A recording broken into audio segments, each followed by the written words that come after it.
Good evening, everybody. Sorry we were a couple minutes late there. We were just getting a couple things fixed up for the show tonight, but we are glad you were all here. Thank you again for joining us. Hello, friends of the show. We got a good one in store for you tonight. We had a bunch of college baseball go on. We had Arkansas versus LSU, which was happening during our show last week. But this week, we get to talk about what happened in that game, which was an absolutely wild game. And we had LSU won the College World Series, so we can talk a little bit more about that. And then it also got a little spicy in that game, too, in game two, especially with the Chanticleer's coach getting ejected. And then we'll talk a little bit more about over and unders on tonight's show. We did a couple last week, did 4 teams last week, 4 of the top teams in the conference last week. We did Alabama, Georgia, Texas, as well as LSU. And so tonight we're going to go over Florida, Arkansas, Tennessee, and Vanderbilt. So look forward to that later in the show. We also have a great biscuit of the week from a friend of the show. She doesn't even know we're doing it, but I think she'll be excited once we get to show it. So we're looking forward to a good show. Thank you guys for joining us again. Hammer, how you doing tonight? Doing good. Excited to talk baseball, especially that Arkansas LSU game, and then get into some over and unders. I wrote the newsletter this morning. I think, let me double check, 59 days till college football kickoff. So we're talking some football. Granted, that's week 0, so it's not the full slate. I don't think it's the week 0 slates are typically kind of meh, but nonetheless, college football will be back on your television or in person for week 0 in 59 days. So get ready. We cannot wait. Well, and I'm sure all of you watching this show tonight, if you're watching this show right now on June 25th, in the middle of the offseason, the middle of the summer, we're about to enter kind of into a dead period here for sports.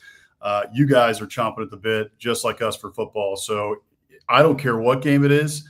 It could be the Little Sisters of the Poor against some random school from Brooklyn. And if it's college football, I'm watching it by the time we get to week 0. So we are looking forward to talking about the big boys, though, tonight in the SEC, which we'll get to a little bit later. But we can jump right in on LSU winning the College World Series. Congrats to the Tigers, man. They're the cream of the crop when it comes to college baseball. I think you had it in the newsletter this morning. I believe it's their 8th title since like 1991. More titles than anybody, I believe, in that span. So they've done an incredible job there in Baton Rouge. That's over the course of a couple coaches as well. And so they just keep, the consistency going no matter really who the coach is. And the level of talent there is really solid. And they're going to be there for a long time to come under Jay Johnson. 2 titles in 3 years, I believe is correct.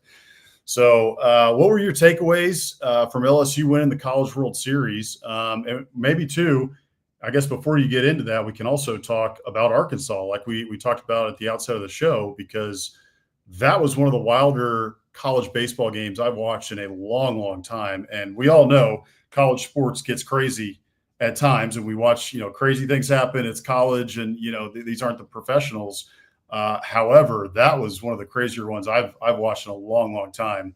I couldn't believe everything that did not go Arkansas's way at the end of that game. I mean, you just needed one break on multiple different occasions, and you didn't get it. And ends up in more heartbreak for the Arkansas faithful, which I saw I should have found this tweet before we got on, but it was one of the Arkansas fans. He was a reporter for Arkansas. He detailed just all the heartbreak since the 91 title for basketball, of everything that Arkansas fans have gone through, man. And it's rough. So take us through that Arkansas game, Hammer, and kind of what you were watching and what your takeaways were. Yeah, I mean, I think really, as you said at the outset, LSU just incredible program. Has basically been the standard of college baseball for the last 35 years is in Baton Rouge, and Jay Johnson is continuing that. I think some LSU fan comment, let us know. I think he's been there. I think this is his 4th year. I think they let Maneri go right after COVID, somewhere in there. But yeah, 3rd, 4th, 5th year, whatever it is, and he's already got 2 titles. So he's going to be around to stay. And I think within the context of Arkansas, these programs are polar opposites. Now, not to say that LSU wins every time they go to Omaha, but they win a heck of a lot when they go to Omaha. And Arkansas, for whatever reason, cannot. I think I saw, similar to you, I saw some tweet after that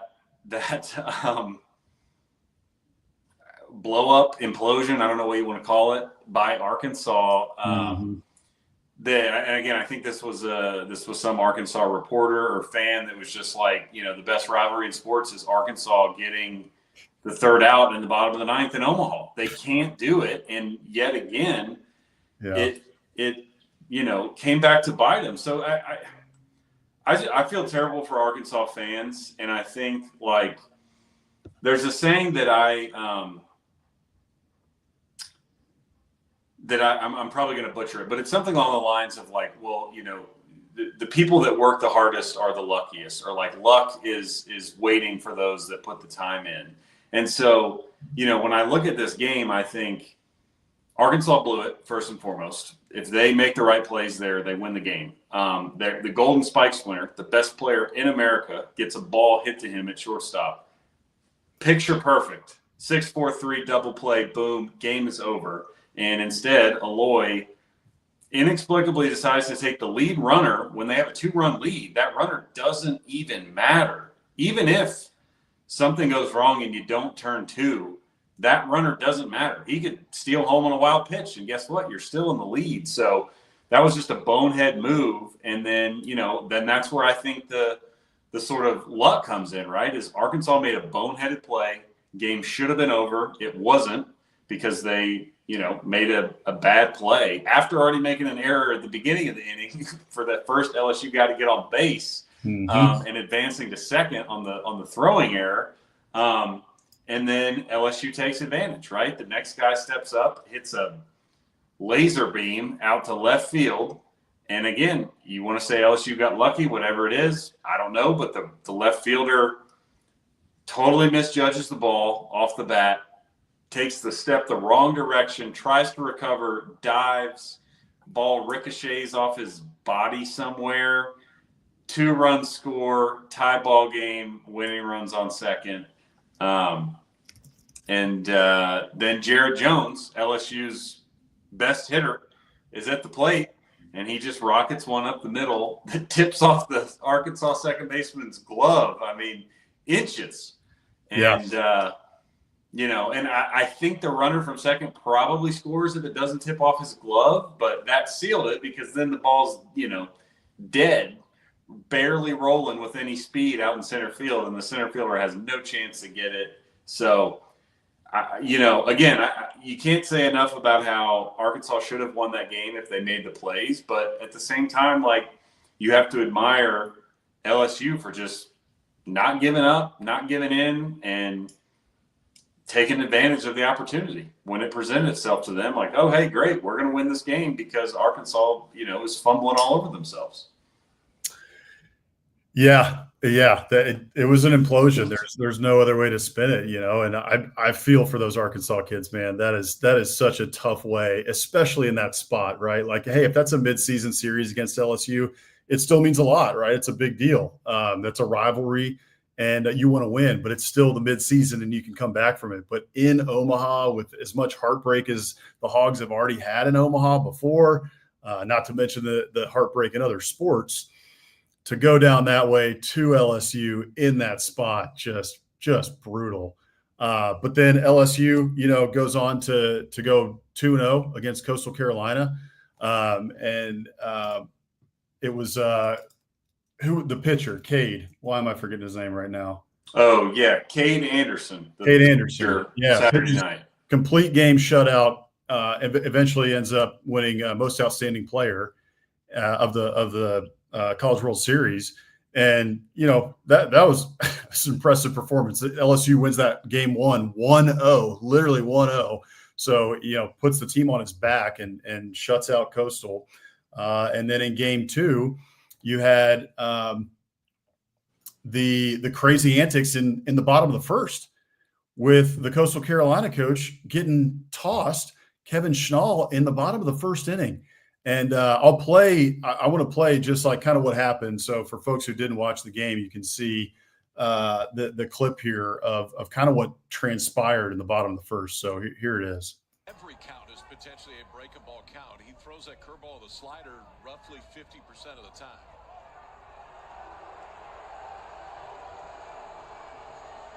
Oh my goodness, he just threw Kevin Schnall out of the game. Wow. In the bottom of the first inning, the home plate umpire throws Kevin Schnall out of this game, and down goes an umpire who had come in to get in the middle of things.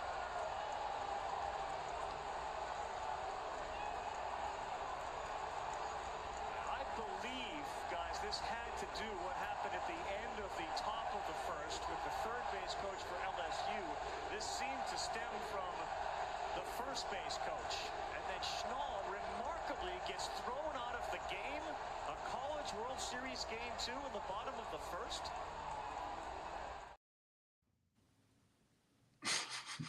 Crazy. I mean, Jeff Passan says it in his tweet, if you read that while you're watching that clip, just insane for him to get thrown out in the bottom of the first inning. He was hot, and he came out hot. And I'm not going to completely defend Kevin Schnall here. Like, you gotta be smart in that spot as well. And he was hot, but at the end of the day, he said it in his post-game press conference. They asked him about this, of course, and his response was, I heard that I got a warning. He said there was 25,000 fans. I could hardly hear really what the guy said. And so he was like, I vaguely heard that I got a warning. So I walked out to go get an explanation for it. And when I walked out, he threw me out. And then I got suspended for 2 games because they said that I knocked over the guy who fell, the umpire. And he was like, but I didn't touch that guy. He was like, he fell over, off of somebody's shoe. Like, he tripped over the other umpire. He's like, and I can't be, held responsible for another grown man's athleticism, which I thought was a pretty funny explanation. But just a wild scene there in the bottom of the first. And by the way, if that clip continues, the first base coach also got thrown out of the game. So bottom of the first, they lose 2 of their top coaches. They lose their head coach and their first base coach.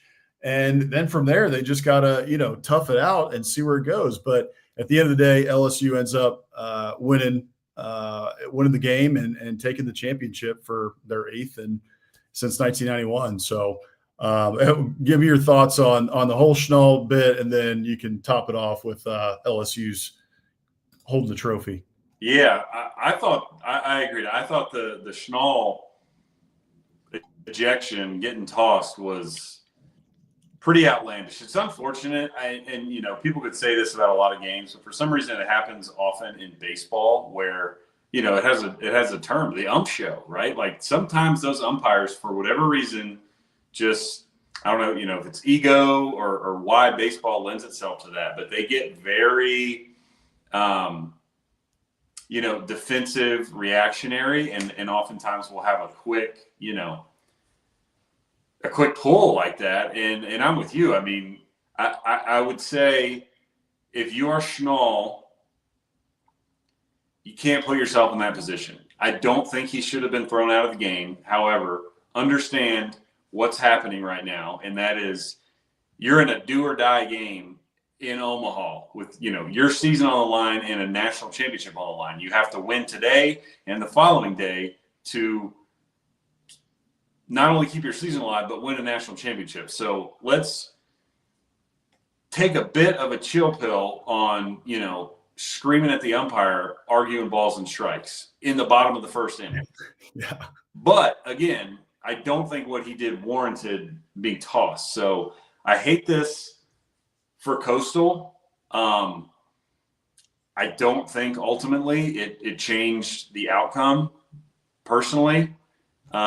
Much less so again, because Coastal would have had to win again the following day. And I think LSU proved over the course of not just the regular season, I think they're a worthy champion. This is not a team that came out of nowhere. I think LSU, even if something different happens, in an alternate world where Schnall doesn't get tossed, I think LSU probably wins game 3. So I don't think it costs them anything in the long run, but I think it just sucks for everybody involved, because obviously he does not want to get tossed in that situation. He wants to be out there with his guys. And I think the umps were overzealous. I do think that guy falling over was hilarious and probably played a part in it. As he said, like, hey, you're on national TV in front of 25,000 fans and, you fall over and make a fool of yourself. You should be able to laugh it off and whatever, but he didn't. And, yeah, you can watch the video. Schnall does not touch the guy. I mean, he totally just trips over himself. But, yeah, I mean, again, I don't like it for all those reasons. I don't like it because it's a storyline when the storyline, should be LSU. Or how about the fact that Schnall did a hell of a job to get them there, right? I mean, we were talking about it going into this. They did that game, the 1-0 game they lost was their first loss in like 28 games or something. I mean, Coastal was awesome, had a great season. Yeah. And it ends this way. And that's sort of, for better or for worse, that's what people are going to remember. And that sucks. Yeah, I agree. It's unfortunate. Congrats to LSU. Another big championship. Jay Johnson's got those guys rolling. They're not going anywhere anytime soon. So let's cap this off here real quick. Our friend Mike Huseman from SEC After Dark, as well as his new show. Mike, remind me what your new show is called. I got to shout it out. Off-Season After Dark. Off-Season After Dark. That's right. Thank you. Mike is the host of Off-Season After Dark now on the SEC After Dark YouTube channel. So please go check that out. He's doing a great job. But Mike here has a comment for us. LSU winning aside, was it a disappointing tournament for the SEC? So many ranked teams and only 2 in the College World Series. I think it was. I think it's fair to say, especially when you have – in most years, getting 2 teams from your conference into the College World Series is a decent year, pretty good, especially when you're talking about one of the bigger conferences like the SEC or Big Ten or ACC, what have you. But with as good as the SEC was this year from top to bottom, I think it is fair to say that it was a slight disappointment, I will say. At the end of the day, look, the SEC, LSU, takes home the title. And that's the second year in a row now, right, that the SEC has taken home the title. The SEC generally dominates college baseball. I think it's still fair to say that the SEC from top to bottom was the best conference in the country this year. I don't even think it was a question. You can just look at how many teams got into the tournament to start with. But then once the tournament started, yeah, it was a disappointment. And I'll start at the top, right? Vanderbilt, your SEC tournament champions, right? They don't even make it into the super regional. Texas, your regular season champion from the SEC, doesn't even make it into the super regional. And neither of those, based on how it shook out, would have had to meet another SEC team in the super regional. So you could have easily had, if it shook out the same way at the other side of the bracket, which was LSU and then Arkansas making it in, you could have had 2 more teams easily with Vanderbilt and Texas, and they don't even make it out of their own regional that they're hosting. So, yeah, that's a big disappointment there for sure. So I think you could say, yeah, slight disappointment, but at the end of the day, LSU brings home the title. So the SEC is still the top dog, whether you like it or not, which is kind of similar or parallel to the argument of like what the Big Ten makes in terms of the college football playoff, right? Like, okay, top to bottom, they'll never admit it, but top to bottom, the SEC, maybe, but we have 2 national titles for the last 2 years, right? So at the end of the day, Big Ten best conference. Sure. Yeah, I would agree. I actually talked a good bit about this while you were over in Europe and the tail end before we got to Omaha. Mm-hmm. And I think I would agree with your assessment, right? So I think that the SEC was the best conference. I don't think they were overrated. I think the teams that got in the positions they were in were deserved. But with all that said, obviously the results in the postseason were disappointing. You brought it up. You had 4 SEC teams host a regional that didn't win, didn't even make it to the supers. Mm-hmm. And so that's where I think the disappointment lies. I mean, I think, look, Auburn losing to Coastal in the super whatever, mm-hmm. and then Tennessee lost to Arkansas, another SEC team. So it was really for me that first round where, four teams that are hosting not winning is tough. So I think it's totally fair to categorize the postseason as a disappointment, even though ultimately, LSU wins it and Arkansas was one of the final four remaining. I think as a whole, it's totally fair to say that was a disappointing postseason for the conference. Because they just that first round, those regionals, I mean, you didn't have anybody that wasn't a 1 seed win, and you had four teams that did not. So not great. I mean, I'm looking back here too. The SEC hosted seven regionals. Mm-hmm. Crazy. And I was disappointed to see Georgia not make it out. Right. Yeah. Georgia's a top 10 team. They had a really good year. They were really solid all year. Don't make it out of their own regional. A team I was also a little disappointed in too was Florida. I thought that they would really give Coastal a run, and a lot of people were saying even before the tournament that, hey, Florida got a good draw. If you're talking about SEC teams that aren't hosting that have a real good chance to get out of their regional, Florida's playing really well. They have come on really hot at the end of the season. But they, at the end of the day, look, they ran into Coastal Carolina, and Coastal Carolina was in the College World Series Finals. So it's a little bit hard to, really say, okay, we're disappointed in Florida.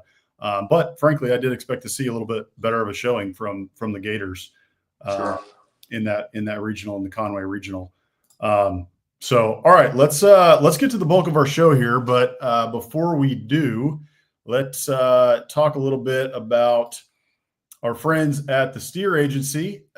Football is all about strategy, just like winning in business, whether you're dialing up the perfect play on Saturdays or looking to dominate in public affairs, PR, or digital marketing.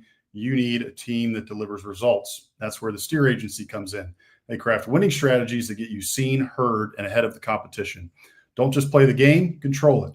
Visit thesteeragency.com today to take your brand to the next level. So thank you to the Steer Agency for sponsoring the show.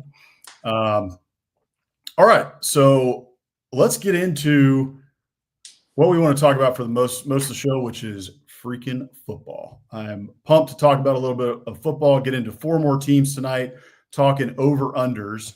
So here is our 2025 over-under win totals for the Florida Gators, Arkansas Razorbacks, Tennessee Vols, and Vanderbilt Commodores. So these are the four we'll be going over tonight. We'll continue this series in the coming weeks as well until we get through our 16 teams.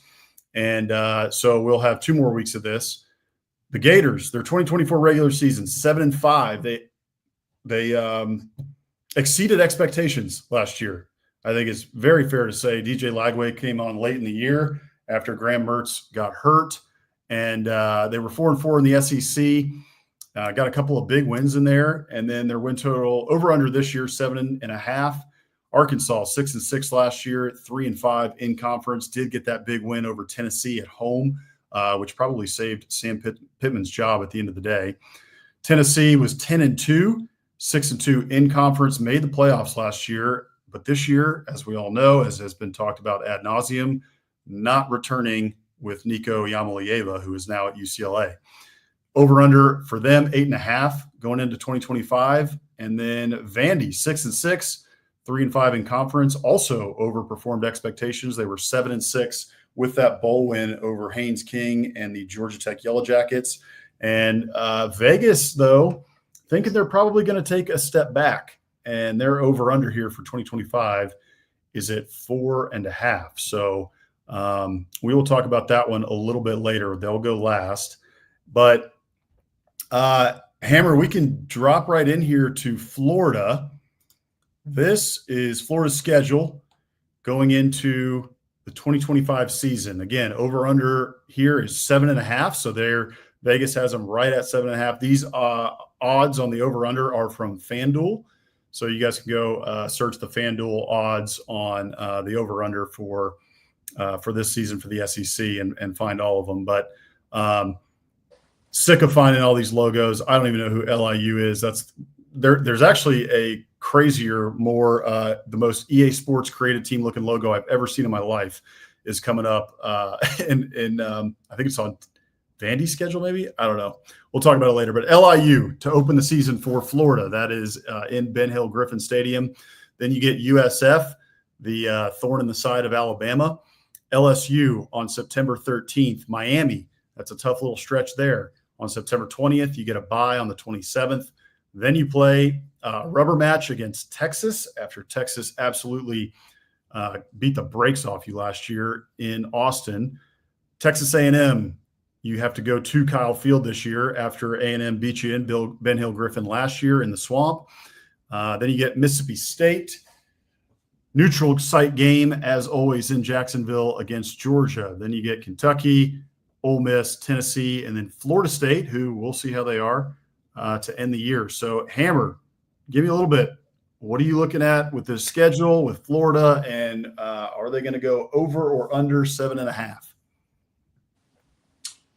Yeah, this is probably one of the more interesting ones, I would say. I think we talked about it ad nauseum going into last year, how brutal Florida's schedule was. And of course, as we know, the schedule's the same, except, out of conference is slightly different, but conference is the same, just flipping home and home. So they have an extremely difficult schedule. Again, as you just laid out, they have a road game at LSU, at Miami, at Texas A&M, at Kentucky, at Ole Miss. That's 5 road games against, maybe with the exception of Kentucky, I would say teams that very likely will be ranked when Florida comes to town, or at least will be ranked at some point during the season, right? So we're talking about top 25 caliber teams, 4 bona fide top 25 caliber teams on the road, and then you have Kentucky. And I'm not throwing shade at Kentucky. Not an easy place to play, and they've given Florida fits recently. So not a pushover there either. So that's super tough. However, I'm going to go with the over here because I think they can get to 7. This, of course, all hinges on DJ Lagway's health. And for those of y'all watching too, if you weren't tuned in last week, we're not doing like a full preview here. This is sort of just gut reaction. Do we think they're over and under? So we're not going to dive super deep, but again, to just touch a little bit on this, I think this depends on DJ Lagway's health.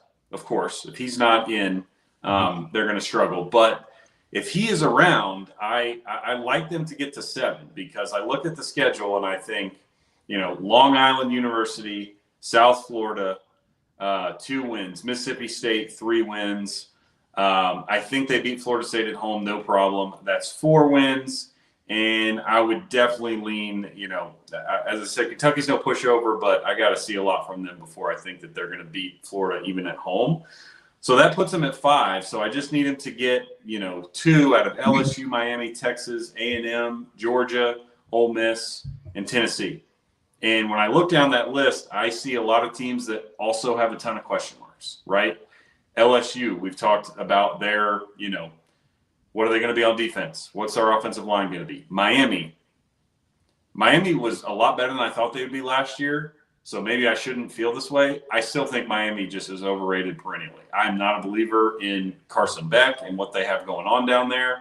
Plus, I think as embarrassing as it was last year for Florida and Billy Napier to lose that game, I think they beat Miami this year. And if they don't, Napier might be packing his bags because the way they lost last year in the Swamp to Miami, they have to be chomping at the bit to return the favor to what will be I don't want to say a Florida home game, but basically Miami, nobody shows up to their games, but Florida fans will show up to their game. And then Texas, tons of question marks, lost a ton of the draft. A&M, it's on the road. A&M, plenty of question marks, right? Georgia, that'll be tough, but it's neutral. They play them tough. Ole Miss, lost a lot of question marks. Tennessee at home. Tennessee, a lot of question marks. We'll talk about it. So if I can go down that list and think, all right, I just need, 2 games out of here, three wins with DJ Lagway, I think they can get to 7. If it was 7 or 7.5, I wouldn't be touching this. But I think they can get above 6.5 and find a way to 7. What about you? So you're going to go under, though. If you're hitting 7, they're at 7.5, I believe. I thought it was 6.5. I think 7.5. Hold on. Maybe I wrote it wrong, but I think it was 7.5. I had it on the run sheet at 6.5. Let me double check where Okay, I pulled it you from. can double check for me, and I'll go through mine here in a second. But yeah. Because if it's 7.5, then I'm not going. I'm not going. Change that whole thing. Yeah, let me see. I think never mind. let me recheck here. We don't want we don't want this going in record. No, that's right. Double check me on FanDuel before you get clowned once we get to the end of the season with a clip. 6.5. It's 6.5. Okay, so I FanDuel, it's 6.5. Wrong on the graphic. Okay, so Hammer has them at over 6.5. That seems like the right line anyway. Frankly, 7.5 is going to be tough, especially with that schedule. Yeah. So okay, graphics wrong, 6.5. But I think I'm with you. When it was 7.5, when I was looking at the wrong thing, I was like, absolutely not. Right. But now it's 6.5. Now I think I can get there, and I like your reasoning as well. LIU win, USF win, LSU, yes, question marks. Miami, I'm with you. I think that's a win. You got to go to Hard Rock Stadium, the vaunted Hard Rock, hardest place to play in the ACC, as everyone well knows, just a very, very difficult place to play. Totally kidding. Hopefully you can catch my sarcasm there, because not a hard place to play. And it's really, really sad they got rid of the Orange Bowl. But Texas, that's going to be a difficult one. Lots of question marks, but you do have to go to Austin. No, excuse me. That's wrong too, man. I was just making this too. No, you had it right on the graphic. They host Texas. Oh, you're right. Versus 2 A&M. You're right. Yeah, that's right. I'm sorry. I'm getting dyslexic here. Okay, so yeah, I think you're right though. With the question marks, I think Mississippi State's a win. I think Mississippi State's going to be better, but I also don't think they're going to be that good this year, especially losing President Van Buren to the transfer portal. I think if they had President Van Buren, then they would be in a much better place. But Coach Levy completely screwed that one up. And now they may have Blake Shapen or Cromanhoke from Florida State. And so one of those guys may be pretty decent, but that remains to be seen. Kentucky, yes. Yeah, you have to go there. That's going to be tough. It's not going to be an easy one to win. I mean, even with Brock Vandegrift last year, the Wildcats pushed Georgia to the brink in Kroger Field. So can't just chalk that one up to a win. I think there's a ton of toss-ups here. Yeah. Looking at this schedule, I was looking at it and just quickly, again, like you said, tonight it's just gut reaction time. I think that there's just a lot of toss-ups. But if you're talking about getting to 6 and getting over 6.5, getting to 7, I think they can get there. I've been talking about DJ Lagway, just talking that kid up. He's my favorite player in the SEC. Really hurts my heart that he's not at Texas A&M because he's from right down the road. But he ended up going to Florida, and he's the truth, man. That kid can play. If he is 100% healthy, he's the scariest player in the SEC. He's the player in the SEC with the highest upside, highest ceiling of anybody. 100% number one draft pick potential. So with a guy like that on your team, especially in college, the sky's the limit, and he can put a team on his back even through a schedule like this and get some of those like tweener wins like you're talking about, right? I mean, last year, even with Nico Iamaleava, they pushed Tennessee to the brink in Neyland Stadium with DJ Lagway. They beat the brakes off of Kentucky last year with DJ Lagway. So I have a feeling that they're going to be, and they're also going to surprise some people, right? Maybe they go to Texas, right? Or maybe they hosting Texas this year. Maybe they get them, right, in Ben Hill Griffin. Maybe they go to A&M and Marcel Reed isn't as good as people thought, or the DJ Lagway versus Marcel Reed. DJ Lagway gets the upper hand. I think that there is a path for Florida to get to 7. And like you said with Miami, I think it's going to be tough to go to Tiger Stadium and get a win with Garrett Nussmeier, being in year 2 of the offense. And, really, I think he's going to come into his own. I think he's going to have a really good year. Probably been working on his footwork all season, especially under duress. And then back to back going from Tiger Stadium to then going to Miami could be tough. However, I'm with you on Miami. I think they can get Miami this year. I'm not sold on Carson Beck. And I'm not sold on the fact that I don't think they're going to be able to replace Cam Ward's production. And everybody knows from last year that defense better be better in Miami, or they could easily find themselves unranked by the end of the year. And I think DJ Lagway is somebody who could absolutely exploit that Miami defense. So I'm with you. I think they can probably get to 7 and maybe sneak into 8, man. DJ Lagway, a lot of toss-up games here. If a couple of those toss-ups go their way, they can get to 8. Yeah, I would agree. I think, and again, we can talk more about this the closer the season gets, but I like we brought up about Texas, because that's a game I could see Florida really shocking people, because let's just paint this picture here. Long Island University, USF are wins. We're both leaning loss in Tiger Stadium at LSU. Mm-hmm. It's already slated for a night game to boot. So let's just assume Florida's 2-1. They go to Miami. I already put my foot down and said they're going to beat Miami. So they're 3-1. Then they go bye week hosting Texas. So you're 3-1 Florida, probably ranked. Texas presumably will be top 5 unless they stub their toe. And that will be a raucous environment that, again, I don't want to – I'm not even going to say anything about Texas and their schedule last year.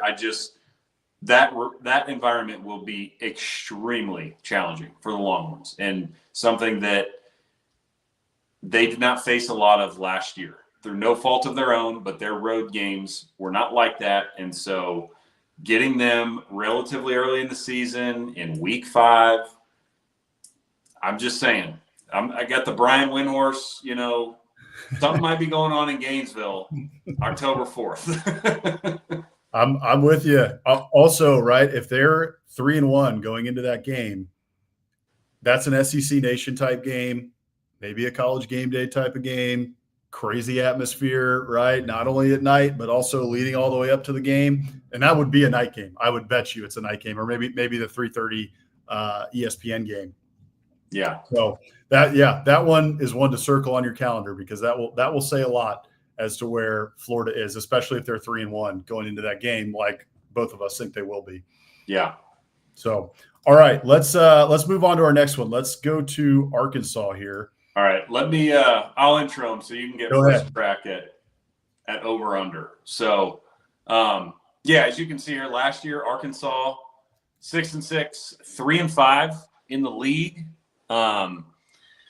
Vegas basically has them right around the same team that they were. So over under is at 5.5. So if you're a believer, go over and think they get back to 6, or if you think they're going to regress a little bit, just 5 and 7 wouldn't be that far off from what they were. Pretty difficult schedule here, as is par for the course. Razorback fans know that all too well, but it is especially difficult with that road trip to Notre Dame mixed in there. So just week by week, we've got Alabama A&M at home, Arkansas State. Looks like you got that on the road. That might be the Little Rock game. I don't know. It's technically a neutral, I guess, right? Because it's at War Memorial. Yeah, right. Yeah. So not in Fayetteville, but not a true road game against. I think that's still the Fighting Butch Jones, Arkansas State, unless he's been run off from there, without my knowledge. But then they go at Ole Miss, at Memphis, which is a very strange game. And Memphis is a very good G5 team, so not something to shake your head at or just chalk up as a guaranteed win. Then they host Notre Dame, which, as I mentioned there, big time out of conference game for the Razorbacks, which really adds to the difficulty of the schedule. Then they go to Tennessee after a bye week. Host A&M, so thank goodness that game is now back campus to campus, home and home. So it'll be in Fayetteville this year and not in Jerry World. So that is a true home game for Arkansas. Then they host Auburn, they host Mississippi State, bye week, travel to LSU, travel to Texas, and then host Missouri. So again, difficult schedule, a lot of toss-ups or potential lean loss. But what is your thoughts on the Razorbacks? Can they get bowl eligible? Can they go over 5.5 wins with this schedule? It's going to be razor thin for the Razorbacks again this year. I'm looking at this schedule here. again, gut reaction time. I think they get to 6. I think they're able to get to 6 this year. You got Taylor Green returning, so you got a returning quarterback here in Bobby Petrino's system for the second year. And I think that they're able to get to 6 because I think there's a couple of toss-ups here, and I think they're probably able to get somebody like they did last year with Tennessee. I don't know if they're going to get a top 5 win or top 10 win like it was against Tennessee last year. But, okay, you got to go to Tennessee. That's going to be a tough game just because it's in Neyland Stadium no matter what. I think, as we know, there's a lot of question marks with Tennessee right now, especially because we don't exactly know what Joey Aguilar is going to look like at quarterback for them. Yeah. He's shown some good things at App State, but he's also been very turnover prone. So, who really knows? And we'll know a lot more about Aguilar by week 6 is what that is for the Razorbacks coming off a bye. But I think you're able to get, obviously, Alabama A&M. There you go. There's 1. Arkansas State, that's 2. Ole Miss, toss-up. Memphis, I think you can get them. That's 3. But you're right. Memphis is going to push them. Memphis is a good G5 team. Then I think you can get somebody like an A&M or a Tennessee. So that gets you to 4. I think you can get Mississippi State. There you go. There's 5. And then I think there's 1 more in there. I don't know who it is. I don't know if it's Auburn. I don't know if it's Mizzou, or maybe you clip Notre Dame and get lucky or something, or maybe you get Ole Miss right early in the year. But I think this team is able to get to 6. I like, again, Taylor Green, year 2, Bobby Petrino's offense. I love Bobby Petrino in terms of scheming it up when he doesn't have Jimbo breathing down his neck. So that's kind of where my head is in terms of Arkansas this year. I think they're able to get to 6. Is that enough to make Sam Pittman not be forcibly retired? I don't know if it is. Probably not at this rate. I don't think it is. I think we saw a lot last year in terms of the billboards, right, from boosters who are already trying to run them out of town. I think the fans, there's just a lot of apathy in Fayetteville right now. They want their football team to be good, and they want to go back to what it was in year 2 under Sam Pittman of a 9-4 season, right? Like that was the level they wanted to get to. Now that's kind of the measuring stick is that 9-4. And I don't think another 6-6 is going to cut it, but that's a whole different conversation. I do think that they're able to get over 5.5 and hit that 6-win total. You agree, or are you thinking differently? I'm going to go ahead and disagree with you here. I think it's fair what you pointed out about Taylor Green. Obviously, he is a talented player, and he showed some stuff last year. He was inconsistent, sure, but also, didn't have a ton of help. So I think there is room for a unexpected, jump out of him, and Taylor Green and Bobby Petrino get something going, and they really blow by this because as difficult of a schedule as this is, they've got some opportunities at home, right? Notre Dame at home, A&M at home, Auburn at home, Missouri at home, Mississippi State at home. So if Taylor Green takes a big step, they could win 7-8 games, and it wouldn't be the most insane thing you've ever seen. However, I'm going under mostly, and maybe this is, my own ignorance here, so I need to dig into exactly who they have and who they brought in the transfer portal. But I did not like the exodus that occurred after last season. As you said, seems like some apathy is setting in. Sam Pittman teetering on how much longer is he going to be there? Is his job safe? And they had 40 kids transfer out, and I'm looking at it now. They brought in 30 guys, so very active. Some talented players, no doubt, but that much roster churn with this schedule, I just have a hard time seeing them getting back to 6. And I think this is a team, as I gave the optimistic view 2 minutes ago with a Taylor Green pop, this is also a team that if things go poorly early and it doesn't look promising, I just don't know how bought in everybody is with Sam Pittman potentially on the way out. So I could see them sliding and really just, struggling down the stretch in SEC play and not getting to 6. So I'm going under on the Razorbacks. I can understand that, especially when you lose, like when you're losing guys like Luke Haas, right, a tight end who goes into the portal, who was an Arkansas guy, man. He wanted to be there. He loved it. There was a lot of talk that came out about that, about how much he loved Arkansas, was an Arkansas guy, but he just felt like he wanted to go somewhere and win. And so, you're losing guys like that in your locker room. That hurts. And this is the second straight year now that they've had a mass exodus to the portal and had to backfill, through the portal. So that is definitely tough. And not only that, but you also lost, I'm forgetting the kid's name because he just popped for the one game in the bowl, but the wide receiver who just went off in the bowl game for like over 100 yards, like 2 touchdowns. He immediately went into the portal right after it. So, yeah, it seems like they're having some issues there. Even Sam Pittman has alluded to it, right? Like that's how they're getting recruited against. Everybody who's recruiting against Sam Pittman right now is saying that guy's not going to be there. He's going to retire. He's retiring. And he kept saying, like, I'm not retiring. Like, you can't, I'm going to be having cold beers as long as they'll let me have cold beers here in Fayetteville. Yeah. But, there does seem to be an issue there in the locker room. But so those are good points. I would say, the thing about Arkansas here, which is what you're saying, is that they have a high-ish ceiling, right? They could get to 8 wins with a pop with Taylon Green, Bobby Petrino, et cetera. Some of that talent meshes from the portal that they got. But they also have a low floor, which could be the worst-case scenario of a 3-4 win season. Sam Pittman may be fired by, LSU or Texas by November 22nd or something like that. But also, right, like they pushed some teams last year to the brink. Like they got Tennessee, and then they pushed Texas. They had Texas, man.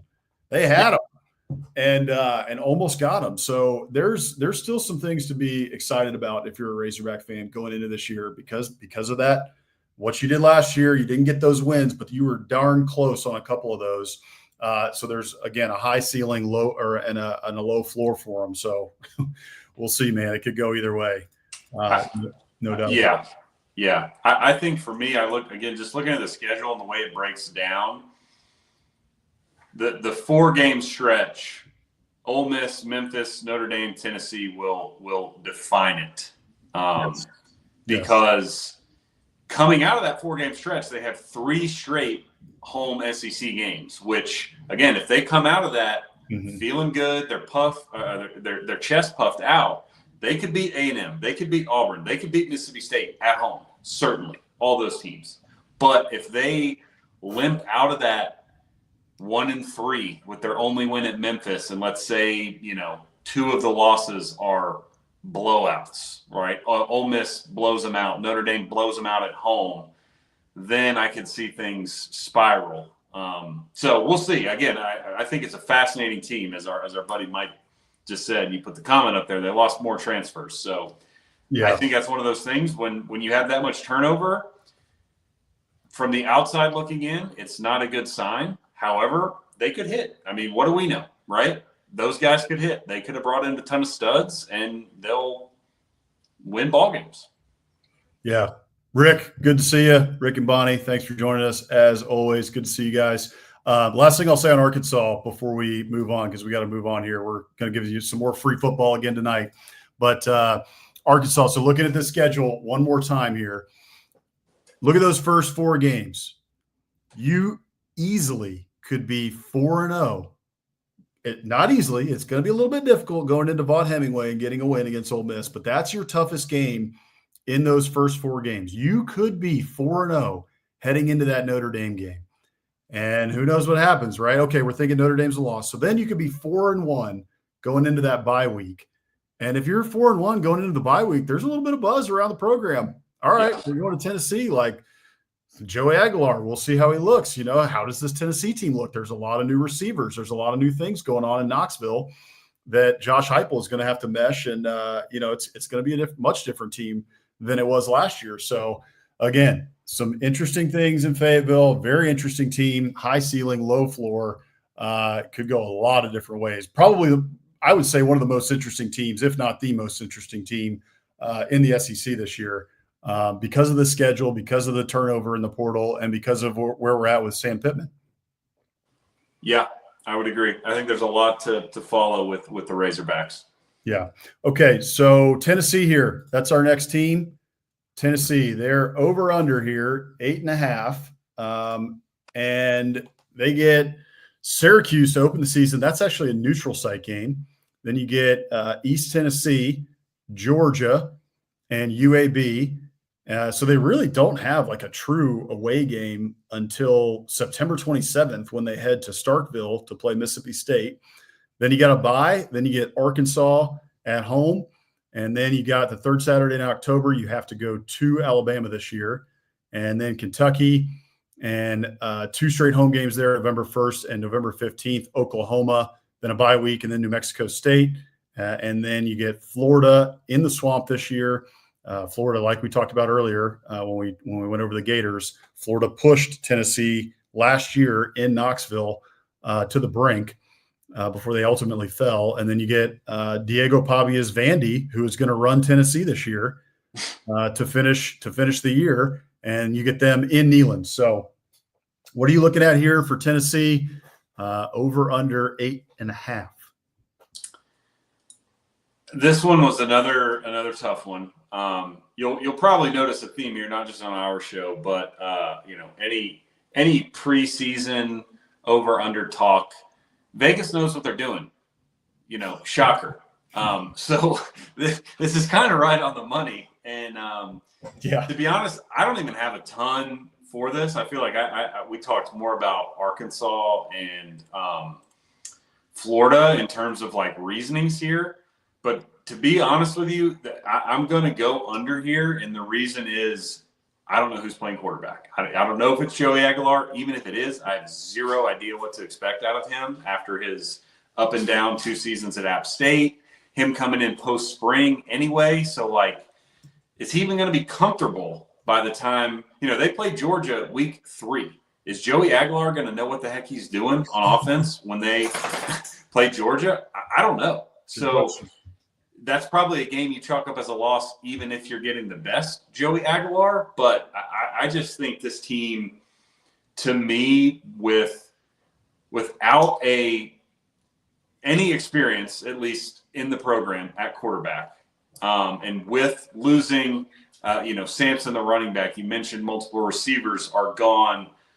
This screams 8-4 to me. And how they get there, I'm going to put my hands up and say, I don't know. I think the only 2 games on their schedule I look at and say very confidently that's a loss would be Georgia and at Alabama. But, again, look around the rest. Arkansas, no cakewalk. At Kentucky, no cakewalk. Oklahoma, no cakewalk. At Florida.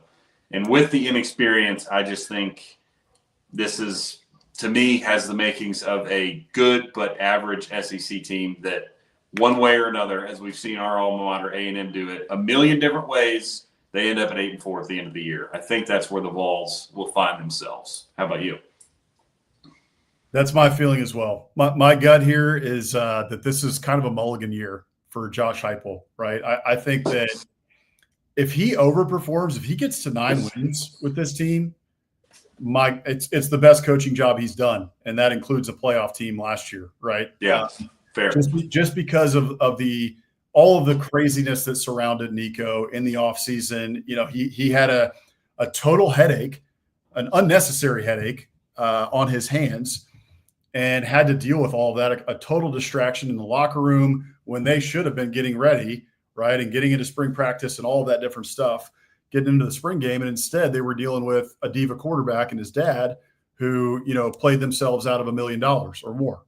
So he had to deal with all that in the offseason. I think Josh Heupel handled that about as well as he could have. Frankly, yeah. He was put in an impossible position and did the best he could with what he had.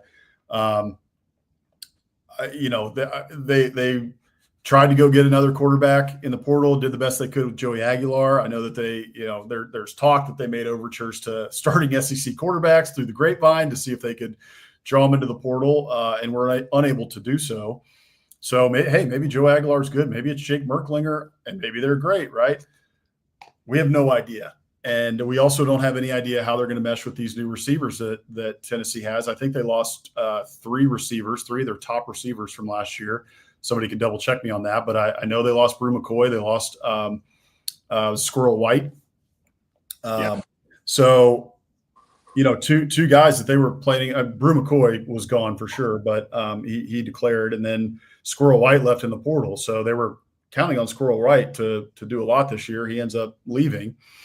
And so I look at this and I just think with everything that happened with Nico Iamaleava, with looking at the schedule, like you said, pretty difficult. Got to go to Alabama. Georgia's a difficult game no matter where it is. So you got to play them, and you got to play them in week 3, right? By the way, Syracuse, not a pushover anymore. Syracuse is a pretty good football team. So yeah, week 1, playing them in the Mercedes-Benz Dome in Atlanta, I'm not saying I think it should be a win. I think they're still a better football team and a better, more talented team than Syracuse. Syracuse is not bad. So Brad Brown's a good coach. Yeah, he is. And I think Oklahoma's going to be better this year with John Mateer at quarterback. And Florida late in the year, November 22nd, you got to go to Gainesville this year, who, again, we talked about them earlier. Florida pushed you to the brink in Neyland Stadium last year. I think Florida's going to be better this year. So I do think that it's setting up to be a mulligan year. And I think Tennessee fans will, as long as this doesn't go to 5 wins or a 6-win thing, which I don't think it will, I think Tennessee fans will be willing to say, all right, that was just throw that one in the bag, whatever, and let's move on to next year. If we can get to 8-4, it is what it is, and let's get to 2026. But there's opportunity there. Like I said, if they can get to 9 wins, it would be extraordinarily impressive of a job for Josh Heupel. So, yeah. I mean, the schedule by SEC standards is manageable. You've got 4 true road games, 2 of which are Mississippi State and Kentucky. So it's there, but I'm with you. I just think the situation and Vols fans, don't kill me for this. I really don't mean it as an insult. Obviously, I went to A&M, but this feels like an A&M team to me in the sense of A&M. All the 8-4 jokes are warranted and valid because that's what we finish more often than not. But most recently, the biggest reason why A&M has those seasons is they don't have a quarterback, or their quarterback gets hurt. There's zero stability there. And unfortunately, that's what I see with this Tennessee team because, as you brought up, maybe it's Merklinger. I don't expect much out of him in his first starting year. Joey Aguilar, we've already seen the roller coaster, very high highs, low lows, a lot of turnovers. And so that, to me, is the type of thing, if you go back to, 2021 with Calzada at A&M, where he had some great games and we had some fun times.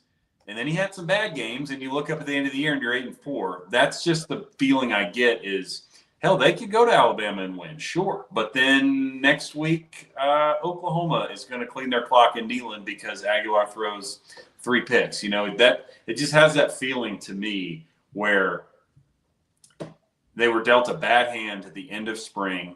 Yes. Regardless of who comes in at quarterback, it's going to be no big time experience or little experience in the offense. And again, you're breaking out new weapons. So I just think, I think to get to, even with a relatively manageable schedule by SEC standards, getting to 9 wins is a tall task. Not to mention losing Dylan Sampson to the NFL. Right. I mean, heck of a running back who gained a ridiculous amount of yards. Even with Nico, who we all, everybody was on board with last year. Without Sampson, they are not a playoff team. They're not near what they were. So I'm with you there. Without a doubt. So, all right, let's get to our last one here before we finish out the show. We do have a Muschamp Coach of the Week this week, and we got a Biscuit of the Week. So we will finish out the show with those. But before we get to that, we got one more team. Hammer, I will let you set up the Vanderbilt Commodores. Yes. So as we all know, this is Diego Pavia's team. They will run the state of Tennessee and be, I can't remember, I think he said the staple of college football, like in Alabama. He did say that. In years to come. So certainly they will go over 4.5, right? That is where their current win total is set. Yep. again, not an easy schedule by any stretch of the imagination, but fairly manageable. So they're going to start week 1 hosting Charleston Southern in Nashville. Then they go to Blacksburg week 2 against Virginia Tech, and then turn around and go to South Carolina for another road game. Then they host Georgia State, who beat them last year on the road. It was, but they did lose to Georgia State last year. Then they host Utah State, the other Aggies. Then they go on the road at Bama, host LSU, host Missouri, on the road at Texas, host Auburn, bye week, host Kentucky, and then finish, of course, with guaranteed victory as they run the state at Tennessee in Neyland. So what are you thinking? Can they have I mean, they don't even have to repeat what they did last year, because if they get to 5, the over hits. So do you have them dropping 2 more games than last year, or getting to 5, or perhaps even 6 and going bowling again? I am quite torn here. I'm going to leave the graphic up for a second because I want folks to just look at a couple games here. And so I think they beat Charleston Southern. That is the logo that I was talking about. That is the most create a team, EA Sports, NCAA football circa 07. Like clip art. Yeah, clip art, create a team logo that I've ever seen in my life. Just a generic logo. So if Charleston Southern folks are watching, please reach out to the Steer Agency for help designing a new brand and for your digital marketing needs. Yeah. But so I think you get a win there, obviously. But there's a couple games here that are the make or breaks, because I think you're going to win at Charleston Southern or versus Charleston Southern, right? I think you can beat Georgia State this year. That was a close game last year. You get them at home this year. Okay, there's your other one. Utah State. I don't know anything about the Aggies right now, but I have a feeling that you're going to be able to win that game. So there you go. There's 3 right there. Your 3 out of conference games. I think you get 3 wins. Then you have a couple of home games that you got to get 2 wins out of to get to 5, to get to the over. Those home games, if you're looking at them, are LSU, Mizzou, Auburn, and Kentucky there from October through November. And I don't think you get LSU. But so then that leaves Missouri, Auburn, and Kentucky. Kentucky, I think you can get them. I think that's a toss-up game. Mizzou is 10 wins, back-to-back seasons. We don't know how the Penn State transfer quarterback, Bo Pribula, is going to be. They're replacing a lot as well, have to replace Luther Burden. So I think they could regress a little bit this year. You toss-up game to me, maybe, lean Mizzou. Auburn, I think, is a tough one too. I think Auburn's going to be a much improved team, and they've got a lot of weapons there now. Man, that receiving room is going to be scary. They always have a dadgum good running back. I think Jackson Arnold's going to be better this year with under Hugh Freeze's system. One thing with that, I heard Josh Pate talking about it and some others as well, that Jackson Arnold at Oklahoma was kind of turnover prone, right? That was his big issue. Well, we've had an Auburn quarterback for two years in Peyton Thorne, who was very turnover prone. And then if you look historically across Hugh Freeze's quarterbacks in the past and just in his offense, generally have, turned the ball over a little more. So Jackson Arnold, hopefully he is not as turnover prone under Hugh Freeze as he was at Oklahoma, but history would tell us that, just based on that offense that, maybe there are going to be some turnover issues. So maybe you can clip Auburn at home. Those home games are what is going to decide it. I generally lean that they're probably going to get only one of those games. So I think that they're probably going to hit 4, and we'll have to wait a little bit longer for them to run Tennessee and to become the staple of college football. This goes back to one of the things we said in last week's show when we talked about the comments that Diego Pavia made. So if folks want to go check out, last week's show, and we talk over-unders on some of the top teams in the SEC, and we talk about Diego Pavia's comments. He was saying, what did he say? I just lost it. I forgot. Anyway, staple of college football. We're going to run. Yeah, they were talking. He was talking about the staple of college football. I can't remember. I lost it. Anyway, I think Vanderbilt. I think they're only able to get to 4 wins, and I think that them being the staple of college football is a little ways off. Oh, I know what it was. I remember on last week's show, which is why I mentioned it. Last week's show, we talked about his comments, and so we talked about how this year is year 2 going into Vanderbilt, right? Teams have a year of film on Diego Pavia and on what the Vanderbilt offense wants to do. So, as we all know, we've got big staffs now in the SEC. They're well-funded, well-paid, right? So you've got a GA or an offensive assistant in that room who in the offseason, you got 4 games, you got these 4 games, you got, these couple of games, right? They jack it up. So all these teams are going to be much more dialed in to what Vanderbilt and Diego Pavia want to do on offense. And because of that, I think that it's going to be tough for Vandy to get over that hump. I would be happy to be wrong about that. And those home games, again, are what I'm really looking at because I think they got to clip a couple at home to get to 5. But I'm just not as optimistic this year that they're going to be able to get back to that 6-win mark that they hit last year. Wow. Doubting Diego Pavia.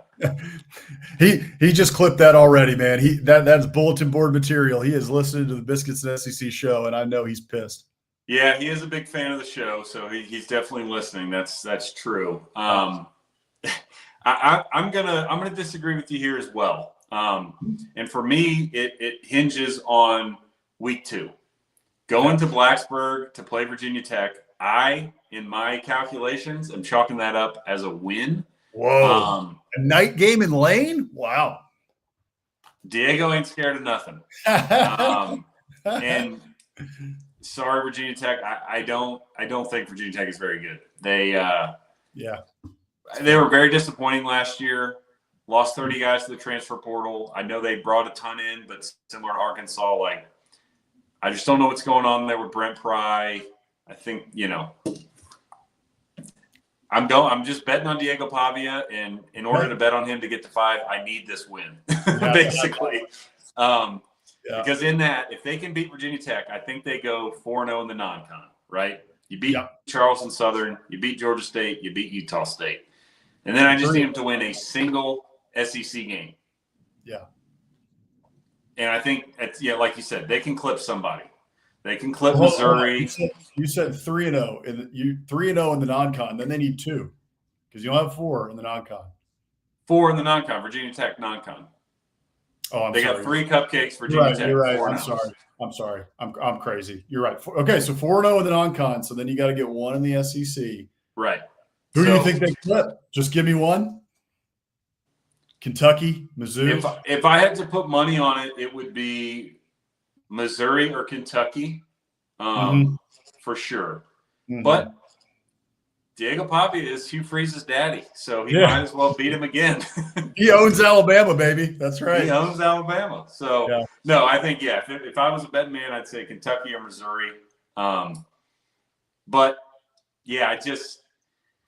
I'm with you. It's going to be tough. I think especially the sophomore year 2, just teams being more familiar with that offense, with him as a player, and not being, Vandy's not sneaking up on anybody this year, which they did last year. So I think it will definitely be tougher. But if they can get that week 2 win at Lane Stadium, which will not be easy, even if Virginia Tech is not that good, a night game at Lane early in the season when there's still hope, regardless of how good Virginia Tech ends up being, in week 2, they're going to think they're good. They're going to have high hopes. And so the stadium's going to be rocking, especially because they lost last year. So I really need that game. And then beyond that, if they can just clip, one of those games at home or maybe sneak up on someone on the road. But it's going to be tough. We disagreed on a few tonight, but I think if they go 4-8, I'm not going to be shocked by any stretch of the imagination. I mean, even in my scenario, I'm thinking they're 5-7. So I'm not even having them going bowling. So sorry, Corey, our SEC After Dark buddy who does the Locked On Vandy show, but I don't see an improvement based on their 6-6 record last year. I think that's a tall task. So I'll pick them to go over because I'm a Diego believer, but that's about as far as I've got them going.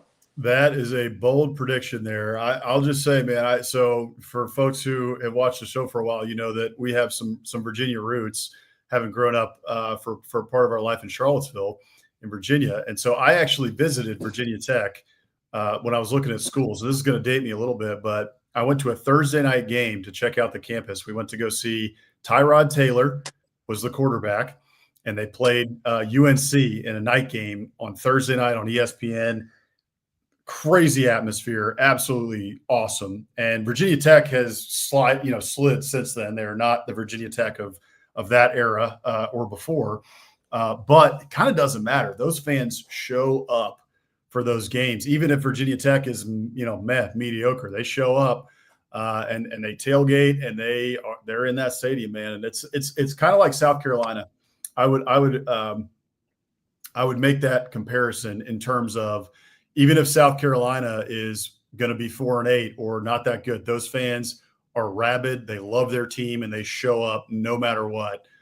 So that's going to be a really tough one, even if Virginia Tech is so-so, which I understand where you're coming from. They lost Kyron Drones. They lost what was the running back's name? He had a funny name. I can't remember. They lost a few offensive linemen, too. They got a kid at Auburn now, kid at LSU off their O-line, So it'll be tough, but all right. Let's see here. We need to get to our final two segments here. Biscuit of the week. Our biscuit of the week here this week. We didn't DM her to ask, but I think she'll be okay with it. And it is from Emily of East Texas, friend of the show, and makes some ridiculous biscuits. We featured her on probably like one of the episodes in the 20s, I think. For some of the biscuits she made, but check these out. God dang, some biscuits and gravy there, some skillet biscuits she made this week, and she posted those on June 22nd. And just, I mean, as soon as I saw them, I started salivating, just wanting a piece of that biscuits and gravy there. So Emily of East Texas outdoes herself again. Those look absolutely fantastic. And we always love, too, to feature some homemade biscuits. We featured Rick and Bonnie's last week. And so if you guys have a biscuit that you would like us to feature, could be your homemade biscuits, could be biscuits from a local diner that you love in your neck of the woods, you can send us a DM, Biscuits and SEC. You could also shoot us an email, contact@biscuitsandsec.com if you would like to be featured. So, yeah, those look damn good to me. Yeah, just one real quick observation. If someone is baking biscuits for you and they're baking them in a cast iron, and they also have the blue camping coffee percolator on their stovetop, they're going to be really freaking good biscuits. Darn right. Yeah, that woman knows what she's doing, man. I am all in for Emily of East Texas cooking right there. That is for sure. So, okay. Finally, we got to get to our Muschamp Coach of the Week. We had a lot of potential nominees this week. It could have been Jay Johnson from LSU winning a national title. It could have been Kevin Schnall, the coach from Coastal Carolina, which we talked about earlier in the show, for losing his absolute mind in the bottom of the first and getting ejected in the College World Series. That is the passion of somebody like Will Muschamp for sure. But there's also another side to Will Muschamp, and he was beloved by his players. So, and he still to this day is. So if you hear anybody talking about Will Muschamp, who's a former player of his, for the most part, they have nothing but great things to say about him. So I thought that Dave Van Horn from Arkansas really showed that this week after what we talked about at the outset of the show, right? An absolutely devastating loss for the Hogs in Omaha. And he comes out and he had a great speech at the end talking to his guys that the Arkansas baseball Twitter put out. So here is that clip real quick. First off, I want to thank you guys, man. What an incredible season. And you guys took this coaching staff on a great journey, man. It was amazing. Baseball, it can make you happy, it can rip your heart out. It's the way it goes, man. And you guys played your butts off all year. That's all Coach ever wants you to do. I told you 2 months ago you should finish your season up here, and you did it. You know, you're just maybe one play here, one hit there, one more pitch there from playing for a championship, or maybe winning one. But you guys had a great year. I'm proud of you. So just keep your head up, and we'll talk again. I'll let you guys kind of talk. Got to go do some media, but man, I love you guys. Appreciate you guys. What do you say in that situation? And I think he handled it with class and did the best he could in that situation, and just told his guys, "Hey, man, I love you guys. You know, you guys did a great job. And a couple plays here and there, a couple pitches here and there, a couple hits here and there. What are you going to do?" Sometimes that's just how baseball is. It can be a cruel mistress at times. And it was for sure for Arkansas. So just wanted to give a shout out to Dave Van Horn, and also the coaching job that he did. I mean, God, like Arkansas went through a tough time there, losing a couple series in the SEC early in the SEC part of the season, and came back, and man, they were right there. They were on the cusp of the College World Series final. They had it in the bag, and just unfortunately didn't go their way. So I thought he handled that with class, and that's why he got the Muschamp Coach of the Week this week. Totally agree. I'm just looking at his stats. So Van Horn has been at Arkansas since 2003. He's been to Omaha 8 times. So for as much heartbreak as that dude has endured, for him to go through what they just went through and be able to talk to his team that way and just be appreciative and humble says all you need to know about him. Yeah, that's right. Most people, I think, would be spitting angry and mad, and he was able to, and I think I'm sure he was to some degree, right? But he was able to put that aside and really just kind of come in with a calm demeanor and, tell his guys to keep their head up in a really tough situation. So that will do it for us tonight. Mike, thank you, man. We appreciate it, and glad you could join us. We will be with Mike tomorrow night on SEC After Dark. You can join SEC After Dark at 9:00 Eastern. As always, on Thursday nights, we got the whole crew from all around the SEC, and we'll look forward to seeing you guys there. Also, make sure to check out Mike's new show, Off Season After Dark, on the After Dark Network on YouTube. And that should do it for us tonight. Thank you guys again for joining us. Had over 100 of you here. We really appreciate everybody who tunes in on Wednesday nights. We will see you guys back here on next Wednesday, same time, same place. Hopefully we won't be a little bit late next time, but you can always bet that if we're 5 minutes late or something, don't worry, we'll be right there.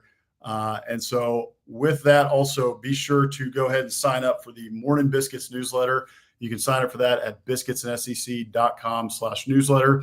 In the off season, it comes to you once a week on Wednesdays, written by myself and Hammer. Hammer wrote it this morning, and then I'll get it next week. And during the season, it comes to you on Mondays and Fridays. Everything you need to know about the SEC. You got, whether it's college baseball right now is what we've been talking about, but we got a lot more coming up. We'll also, we forgot to mention that our deep dives into each team, all 16 teams, will be coming out as we get further into the summer, as we get closer to the season. And the 16 and 16s is a whole total approach to looking at each program. So we kind of take a look at, oh, hey, Merle. Yeah. That is Hammer's dog, Merle. Yeah, what's up? Making a guest appearance. Yep, guest appearance. First guest on the Biscuits and SEC live show. But so we'll take a whole approach. It's a very unique way of doing it. No one else really does it in the college football space.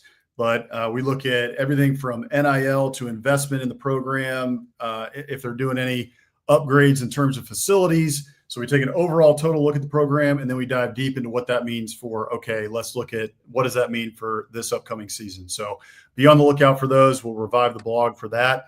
And then with that, thank you guys for joining us. As always, we appreciate it. And for Hammer, I am Boss Man. We will see you guys next week.